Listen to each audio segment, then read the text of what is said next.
Hello everyone, we begin a press conference after a bilateral meeting between NATO's Supreme Allied Commander Europe, General Alexus Grynkewich, and the Lithuanian Minister of Defense, Ms. Dovile Sakaliene. We also have Lithuania's Chief of Defense, General Raimundas Vaiksnoras, present at the conference. We'll have time for questions after the statements, and both of the speakers will take 2 questions each. The opening statement belongs to Minister Sakaliene. So hello everyone. Since we agreed that we are going to have this press conference in English, so I'll just make my initial points in English. First of all, really thank you for being here, General. We really appreciate that. This is a difficult time for all of us, and what happened in Poland, of course, understandably raised a certain level of anxiety in Lithuania as well. Every one of us on the eastern flank are facing certain risk every single night. So your support and our joint work is really what matters to make our society safer, to make the eastern border of the alliance safer. We discussed with the Supreme Allied Commander certain measures that we've taken nationally, also certain measures that could be taken additionally on the NATO scope. And also, of course, we discussed a bit the forced posture of United States troops, because that is something that we all are very much concerned about. So regarding national measures, just to remind what we've done from our side, because homework is also what matters, and what we need to do first of all before asking anything of anyone else. So we significantly shortened decision-making and authorized military to intercept and neutralize targets, and prepared our legislation that could enable safe conduct of NATO forces in the sky without any fear to damage civilian objects in the yet peacetime. We have started national operation to increase detection of threats on the lower altitudes, and deployed air defense units supported by mobile groups from the land forces to increase the protection of our eastern border. And we worked on the additional procurement package to increase capabilities to detect and intercept drones, which will amount to additional €500 million. Regarding air defense, we discussed about perception shift from air policing to air defense, and we, from Lithuania side, we have prepared a position paper, and I'm hoping to discuss it right after our press conference with my colleagues, the 3 Baltic defense ministers. We are going to have a VTC about that, because we feel that it is time to go from air policing to air defense and have additional capabilities and a different concept. So I presented the Lithuanian position that NATO should conduct air defense mission in our region, and I'm really hoping for certain assessment and certain measures if that would be possible. Of course, it needs additional capabilities such as ground-based air defense assets, sensors, and effectors. We discussed also with Secure on the additional deployment of sensors to better detect drones, and we are working on that matter with our allies. Hopefully we will have some results soon. NATO is ready to support national and regional efforts with a wide range of options, starting with already enhanced intelligence and detection sharing to the future deployments of additional assets and joint specialized exercises aimed to address the new types of threats. And this demonstrates Secure's precise and forward-looking understanding of the situation. We are extremely grateful for that. NATO posture management in the context of Zapad exercises and new evolving threats is adequately addressing the situation. So we just have to keep the pace and support Secure with timely political decisions from our side.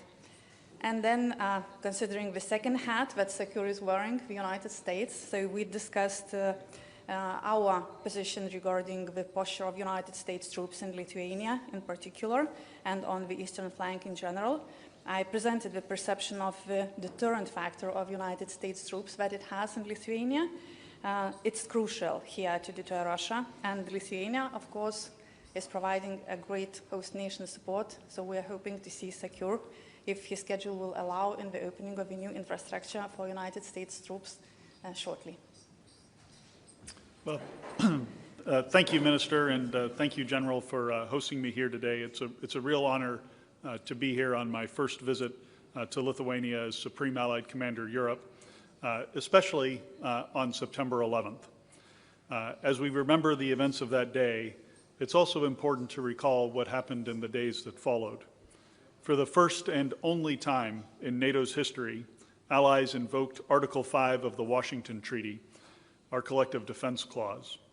Allies made clear that they stood with the United States on that dark day, and they responded to the immediate need in the days after the attack, deploying air capabilities to help defend America's skies. And while Lithuania was not yet a member of NATO at the time, your commitment to our collective defense was clear as you were among the first to join us in the war on terrorism. And today, Lithuania is a model ally, a strong ally, and a true friend. You are committed to us, and we are committed to you. You recognize that Article 3 of the North Atlantic Treaty is just as important as Article 5. You recognize national and collective resilience is a foundation for credible deterrence and defense. This strength is vital for safeguarding our people. I'd like to take a moment to talk about your commitments. Lithuania is a leader in defense spending, investing over 4% of GDP, and you're not stopping there. NATO welcomes your recent decision to invest 5 to 6% of GDP in defense from 2026 to 2030. This is an example that this sets an example for all of our allies and sends a strong message to any potential adversary. Lithuania also contributes to NATO Mission Iraq and the NATO Security and Assistance and Training Mission for Ukraine. And I welcome that Lithuania has decided to increase its troop contribution to KFOR in Kosovo. You've purchased dozens of the latest Leopard tanks from Germany, Lithuania's largest defense procurement to date. And you plan to scale up Lithuania's land forces to deliver a mechanized division and 3 brigades. This will deliver real capability to the alliance. In light of recent events, it's also worth highlighting your work on the political front within the alliance. Your actions have allowed NATO to act as we did decisively in the southern border of Poland in recent days, ensuring the right authorities and rules of engagement were in place. So thank you for that political leadership as well. And just as you are committed to us, we are committed to you. NATO land forces forward, led by Germany, with additional contributions from Belgium, Czechia, Luxembourg, the Netherlands, and Norway, are here and growing. Germany will permanently station a brigade in Lithuania. This is a major step to strengthen our deterrence and defense on the eastern flank of the alliance.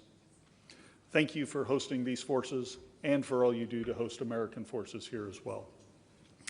Our NATO Force Integration Unit here, which recently celebrated its 10th anniversary, stands ready to facilitate the rapid deployment of additional NATO forces to the region should they be necessary. And NATO's air policing mission, which I again thank you for hosting, provides further protection. Currently, F-200 Typhoons from Spain and Hungarian Jazz 39 Gripens out of Chalet fill this mission. They're under the control of Allied Air Command's Combined Operations Center in Germany. Italian F-35s in Estonia are also capable of supporting here in Lithuania or elsewhere.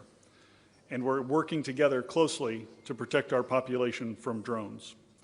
Following the drone crash in Lithuania in August, and at my direction, Allied Air Command dispatched a team here last month to assess air defenses and provide recommendations back to me.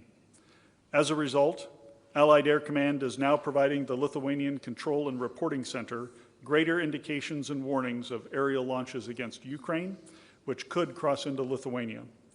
Allied Air Command is aligning this work with Lithuania's national air defense effort, Vilnius Shield, which allows for better integration and deconfliction should NATO assets be required to respond. And Minister, I'd like to personally thank you for the work you did at the political level and your aggressive efforts to ensure that NATO forces have the authorities to engage in defense of Lithuanian airspace and the airspace of the alliance if necessary. We've tested this integration. We did it once last month when Lithuania's Crisis Response Center received a shared picture from NATO during a major Russian attack against Ukraine and passing the alert levels that we were setting in Poland. And of course, this was again tested the night before last. Based on the lessons from these events, we're going to continue to work to improve our ability to defend every single inch of Alliance airspace. Thank you again. I look forward to our continued work together to strengthen the Alliance and to defend the Euro-Atlantic area and its 1 billion people. I'm happy to take some questions. Thank you, General. Time for questions. All right, let's start with Martina. Thank you, Martina Pikalita, news agency ELTA. I have a question to Mr. Grynkewich. So, following the incident in Poland, President Nausėda encouraged to implement a rotational air defense model as agreed at the Vilnius summit. How do you rate the possibilities of implementing this model, and what do you think about the idea of having a Baltic Sentry type of mission for air defense on the eastern flank? Thank you. Now, thank you for that question. The rotational air defense model is one that has a lot of my attention, and that I think, given the events in Poland and the other incursions here in the Baltic states, it's very important to use this as an opportunity for allies to step forward and commit capabilities to that model. I also in our discussions, we talked about the need to move from an air policing model to a broader defensive model and an integrated air and missile defense model that has the air mission and ground-based defense brought closer together. We do this in some areas of the Alliance very well, but we need to do more work on it. So I look forward to working on that moving forward. All right, thank you. Vakaris over there. Hello, Vakaris Vingilis, Baltic News Service. Dear Minister, the German newspaper Bild reported that 2 flying objects violated Lithuanian airspace on Wednesday. Can you confirm that NATO radars detected 2 incursions into the country's airspace at 10 a.m. yesterday? Was it because of this possible incident that NATO fighter jets on police mission were scrambled? What kind of object it was, planes or drones? So maybe I'll answer that in Lithuanian. Is it okay? Kadangi su manimi yra kariuomenės vadas, tai galėsiu teikti daugiau detalių. Esminis dalykas yra tai, kad mes turime dabar padidintą budrumą ir ne vieną kartą kyla naikintuvai, vertindami bet kokį galimą objektą ir po to yra atliekamas vertinimas. Tai jeigu vadas norėtų pridėti.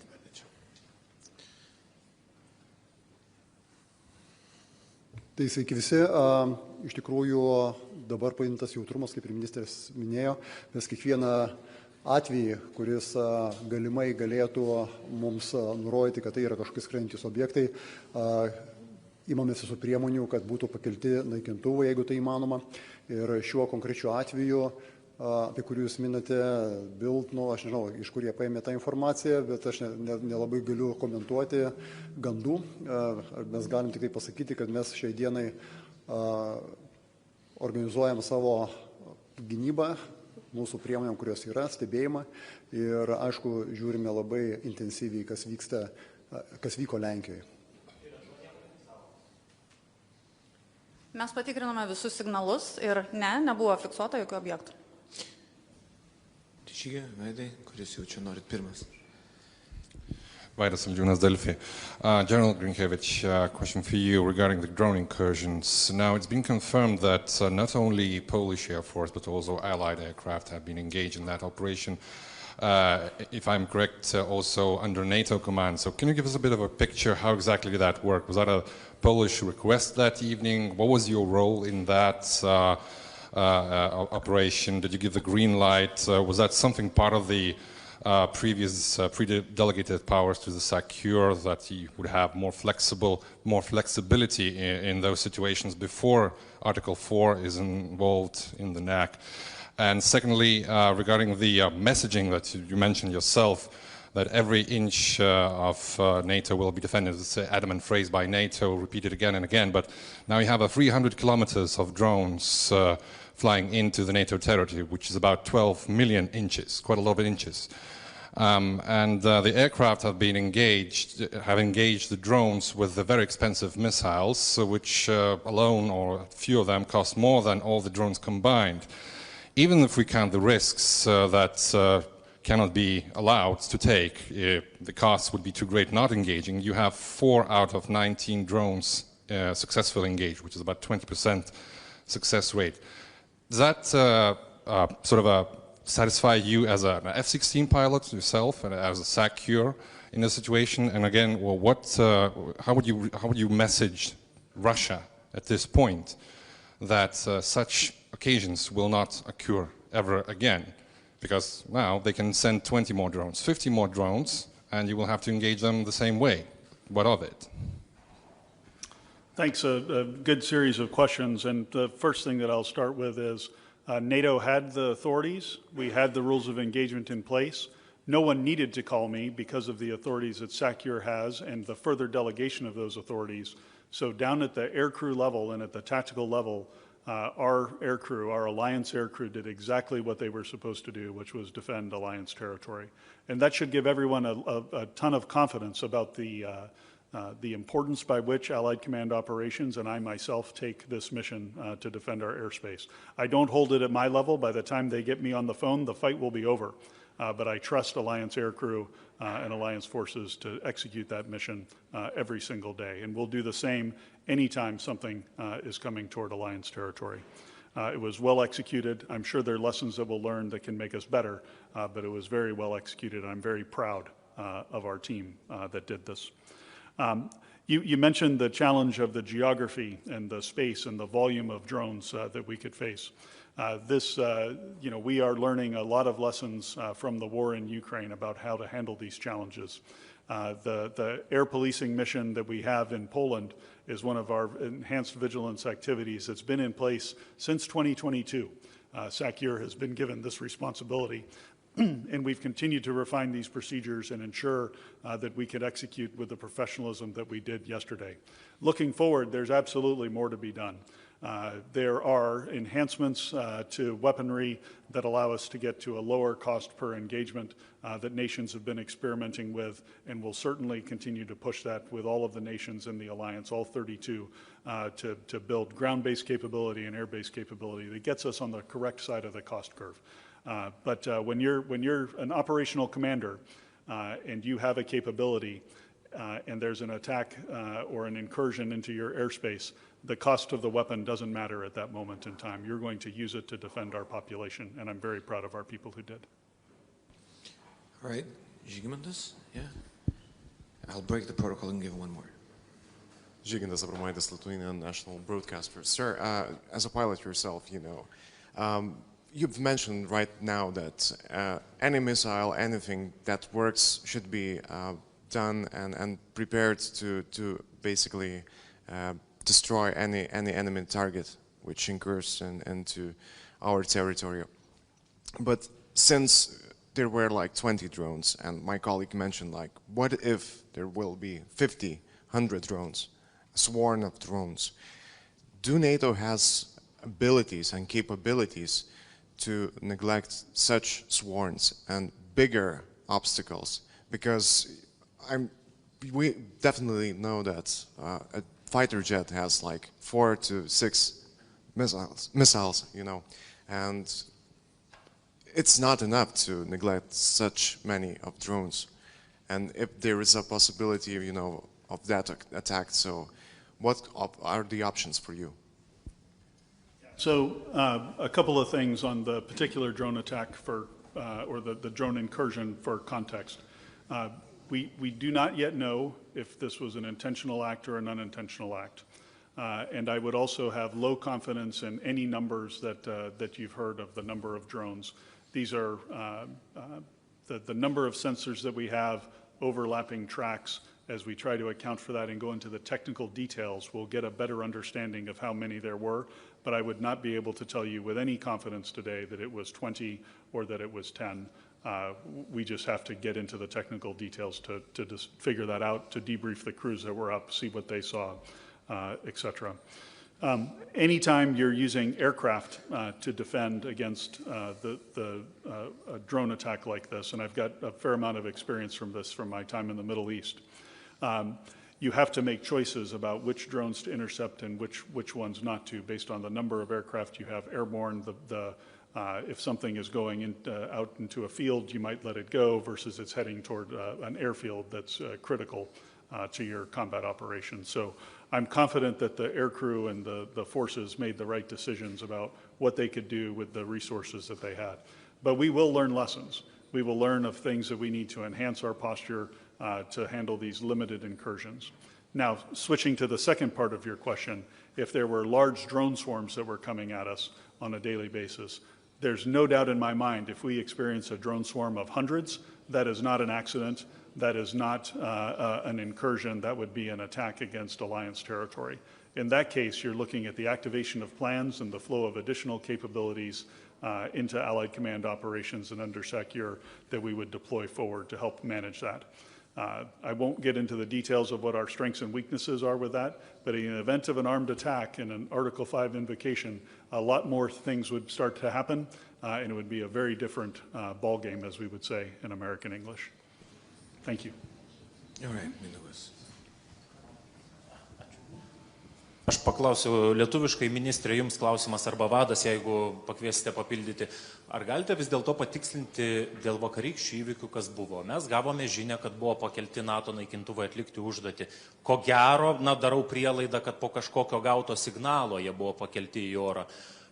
Kaip dėl to signalo, ar Baltarusiai iš tiesų informavo mus apie kažkokias galimas grėsmes, nes vakar jūs nedetalizavote ir paminėjote, jog nebuvo fiksuoti oro erdvės pažeidimai, bet jau pasirodė pranešimai, kad lygtais po pietų gerokai ministerijoje nemažai institucijų susirinko aptarti galimo oro erdvės pažeidimo. Galite patvirtinti, buvo toks susitikimas, nebuvo, ir jeigu buvo, kas buvo aptarta?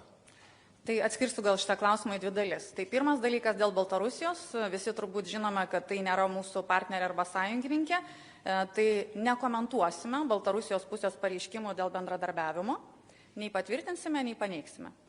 Kalbant apie reagavimą į oro erdvės pažeidimus, tai nebent vadas norėtų dar papildyti, bet esmė yra tokia. Kaip ir sakiau, mes keliame dabar periodiškai į orą naikintuvus, reaguodami į bet kokius signalus, ir tai vyksta iš principo dabar kasdien.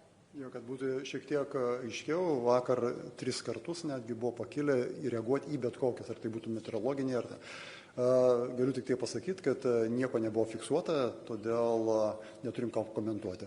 Kad tyrimai vyksta, kad stebime, kas galėtų būti, tai faktas tai yra nuotolinė, nuolatinis būsena, kaip ir visam planavime ir informacijos dalinimasi.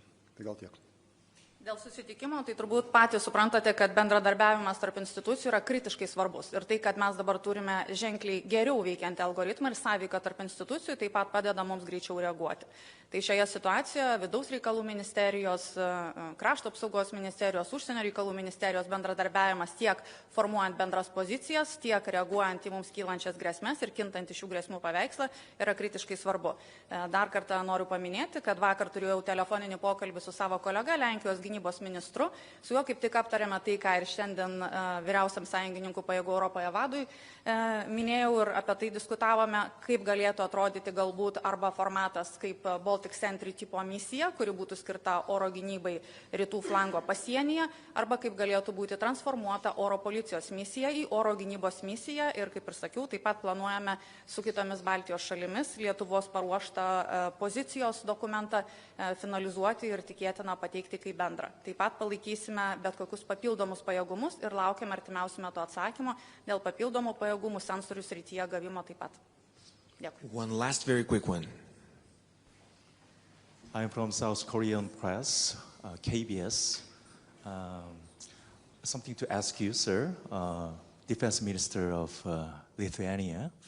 Nowadays, Korean people are seeing situations in Europe very carefully in terms of military actions, especially German troops in Lithuania.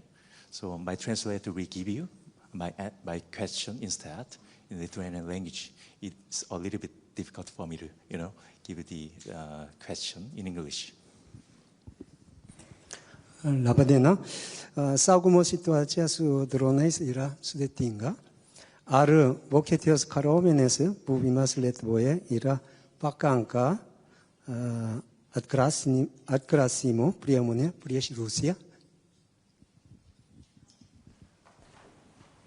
Jeigu kalbame apie oro gynybą, tai iš tiesų yra viso alijanso pastangos. Visų pirma, tai pati Lietuva nacionalinių lygmenių yra ėmusis nemažai priemonių nuo mobilių oro gynybos vienetų dislokavimo pasienyje iki tam tikros oro erdvės apribojimo, taip pat sisteminių priemonių, kurios įgalins mus žaibiškai uždaryti oro erdvės koridorius, kad galėtumėm naikinti taikinius. Šalia to mes vykdome savo nacionalinius įsigijimus ir taip pat vykdome tam tikrus mokymus ir jų dar turėsime ženkliai ateityje. Tačiau, kai kalbame apie bendrą reagavimą, tai tiek Jungtinių Amerikos valstijų pajėgų buvimas Lietuvoje, tiek Vokietijos sąjungininkų buvimas Lietuvoje prisideda prie atgrasimo. Taip, mes esame pasienyje, tai yra tikrai jautri zona ir nebejoju, kad jūs tikrai labai gerai suprantate, ką reiškia būti labai nesmagaus kaimyno pašonėje ir imtis papildomų karinių priemonių. Tačiau alijanso kontekste, kaip matote, mes reaguojame visi kartu su kitais sąjungininkais taip pat. Tai yra, į orą kyla vengrų naikintuvai, ispanų naikintuvai, taip pat ir iš Estijos bazės atskrenda ir kiti partneriai. Mes turime bendrą reagavimo mechanizmą ir šioje oro erdvėje, naudodamėsi bendra informacija, bendra žvalgybinė informacija ir mūsų sutelktiniais kolektyviniais pajėgumais, vykdome padidinto budrumo veiklą ir jinai tęsis ateityje. All right. Thank you, Minister. Thank you, General. Thank you, General. Thank you, everyone.